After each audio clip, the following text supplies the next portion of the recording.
When I got fired from my Wall Street job and decided I wanted to be a tech entrepreneur, I quickly went from a state of overconfidence to feeling like I knew nothing and I had to learn everything. I started reading books. The first and most influential book at the time I found was 4-Hour Workweek by Tim Ferriss. And the next two were Rework and Remote by the 37 Signals guys. They really shaped my psychology about how I wanted to do things.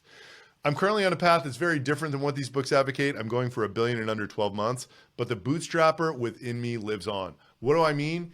Even though we're hiring very rapidly, for instance, I'm growing revenue faster than expenses.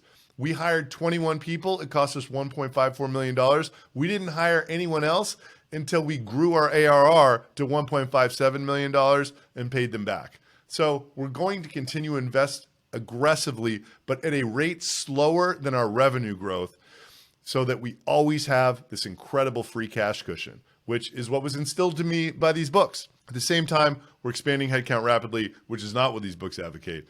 We're putting the necessary building blocks in place to build $1 billion business. So why am I going to bootstrap and never take investor money while building this $1 billion business? Number one, because I think it instills more discipline. I've just watched it happen 100 times.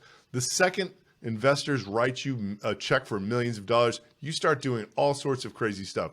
You get a crazy office, you hire a bunch of employees you don't need, you start taking everybody on crazy trips. It's basically that documentary WeWork to some extent. When it's your own money, you just treat it differently. I promise you, you treat it differently. Number two, independence or control. Guess what, guys? I can do whatever the fuck I want. And that is super valuable. It helps me sleep at night.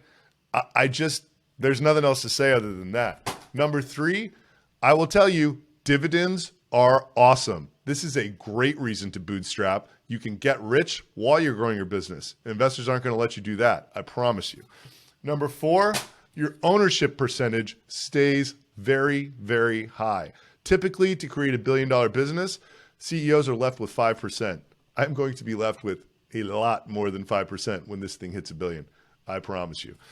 Number five, incentive alignment. It's very easy for me to align our executives' incentives with my incentives. How do I do that? I just give them equity, and they want to crush the same way I want to crush. When you throw investors in there, they have a portfolio of companies like yours, and they want you to go to $1 bajillion or bust, which is not what an employee wants, and it's not what I want. So there is incentive alignment.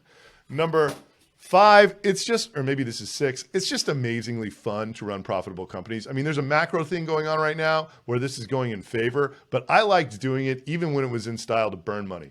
It is just fun to have a business that is printing cash. Full stop, exclamation point. I will never back off this point.